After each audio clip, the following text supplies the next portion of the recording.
नमस्कार दोस्तों, आपका मेरे YouTube चैनल में स्वागत है। आज मैं आपको छठी मैया की कहानी सुनाने जा रही हूँ। किसी गांव में एक बूढ़ी माँ रहती थी।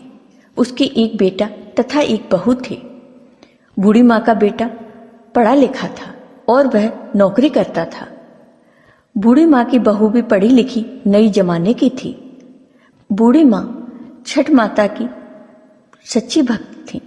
वह छठ माता की पूजा बड़ी श्रद्धा भाव से करती थी। लेकिन बूढ़ी माँ की बहू की पूजा पाठ में कोई रुचि नहीं थी। वह कभी भी पूजा पाठ नहीं करती थी, ना ही भगवान पर विश्वास करती थी। और बूढ़ी माँ नियम पूर्वक पूजा पाठ करती थी। इसी वजह से दोनों सास बहू में आए दिन कहा सुनी होती रहती थी। एक बार की बात है, कार्तिक महीने में छठ पूजा का दिन आया तो सास छठ मैया के पूजन की तैयारी कर रही थी। उन्होंने सारा सामान अपने बेटे से मंगवाया। बेटा सामान लेने गया। बूढ़ी माँ पूजा की थाली तैयार कर रही थी।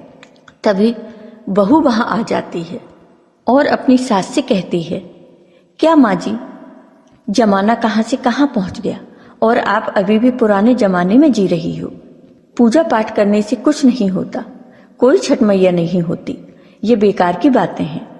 तब सास अपनी बहू से कहती है कि बहू, इतना घमंड अच्छा नहीं है। माना कि तुम पढ़ी लिखी नई जमाने की हो, लेकिन तुम्हें पूजा पाठ पर भी विश्वास रखना चाहिए। तुम्हें भी छठ मैया की पूजा करनी चाहिए। छठ मैया तुम्हारी सभी मनोकामनाएं पूर्ण करेंगी। छठ मैया की कृपा से ही मुझे बेटा मिला है। अगर तुम भी छठ मैया की पूजा करो तो तुम्हारी भी गोद जल्दी भर जाएगी। यह सुनकर बहू गुस्सा हो गई और सास से लड़ने लगी। दोनों में कहा सुनी हो रही थी। तभी बूढ़ी माँ का बेटा सामान लेकर वापस आ गया। जब बेटा अपनी माँ और पत्नी को झगड़ते देखता है तो अपनी पत्नी से कहता है कि देखो, तुम्हें पूजा पाठ नहीं करना तुम मत करो, लेकिन मेरी माँ से झगड़ा मत करो। अब तुम जाओ और तैयार हो जाओ और हम छठ मैया की पूजा करने माँ के घाट पर चलेंगे। बहू कहती है, ठीक है, अभी आती हूँ। फिर बहू तैयार होकर आती है और सब मिलकर छठ मैया की पूजा करने घाट पर जाते हैं।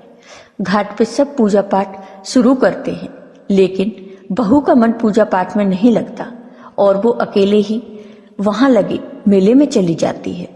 जब लड़का देखता है कि उसकी पत्नी वहां नहीं है तो वो उसे देखने के लिए मेले की तरफ जाता है। मेले में जाकर देखता है कि उसकी पत्नी हलवाई की दुकान पर मिठाइयाँ खा रही थी। लड़का अपनी पत्नी के पास जाता है और उससे कहता है कि पहले पूजा पूरी हो जाती तभी तुम ये सब खाती, चलो अब पूजा में। लेकिन उसकी पत्नी पूजा में जाने से मना कर देती है। लड़का उसे वहीं छोड़कर माँ के पास आ जाता है। लड़का घाट पर नहाने जाता है, लेकिन लड़का जैसे ही पानी में जाता है वह डूब जाता है। जब बूढ़ी माँ को पता चलता है कि उसका बेटा पानी में डूब गया है तो वह जोर जोर से रोने लगती हैं और छठ मैया से कहने लगती हैं, हे छठ मैया, मैं हमेशा से तुम्हारी पूजा करती आई हूँ। मुझसे ऐसी क्या गलती हो गई जो तुमने मेरी गोद सूनी कर दी। मैं तो घाट पर तुम्हारी पूजा करने आई थी। छठ मैया, तुमने ऐसा क्यों किया? उधर मेले में लोग चिल्ला रहे थे, कोई पानी में डूबकर मर गया। जब बहू ने ऐसा सुना तो वह दौड़कर घाट पर आई और उसने देखा कि उसकी सास रो रही है और पति पानी में डूब गया है। तब बहू पागल सी हो गई और सास से कहने लगी, मैंने तुमसे कहा था पूजा पाठ से कुछ नहीं होता, कोई नहीं है छठ मैया। अब तुम्हारी ही वजह से मेरा पति पानी में डूब गया। और वह जोर जोर से रोने लगी। तब सब भक्त कहते हैं, हे माँ, इस बूढ़ी माँ का बेटा वापस कर दो। माँ तो माँ है। तब नदी में एक लहर उठती है और बूढ़ी माँ का बेटा उस लहर के साथ वहां आ जाता है। लड़के को देखकर सब बहुत खुश होते हैं। तभी वहां छठ मैया प्रकट होती हैं और बहू से कहती हैं, मेरी बेटी, मैं कभी अपने भक्तों का बुरा नहीं करती। मैंने तुम्हारे अंदर से अज्ञानता का जो पर्दा पड़ा है उसे हटाने के लिए ही तुम्हारे पति को डुबोया था। हे पुत्री, मैं अपने भक्तों को कभी कष्ट नहीं देती। जो मेरी पूजा अर्चना करते हैं मैंने कभी उन्हें दुख नहीं दिया। इसके बाद छठ मैया चली जाती हैं।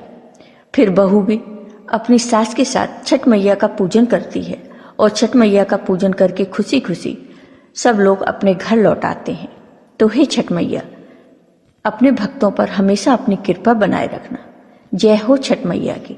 आपको ये वीडियो पसंद आया हो तो लाइक कीजिए, शेयर कीजिए और मेरे चैनल को सब्सक्राइब कीजिए। साथ ही बेल आइकन पर क्लिक जरूर कीजिए, जिससे हमारे वीडियो के नोटिफिकेशन आपको मिलते रहे। धन्यवाद।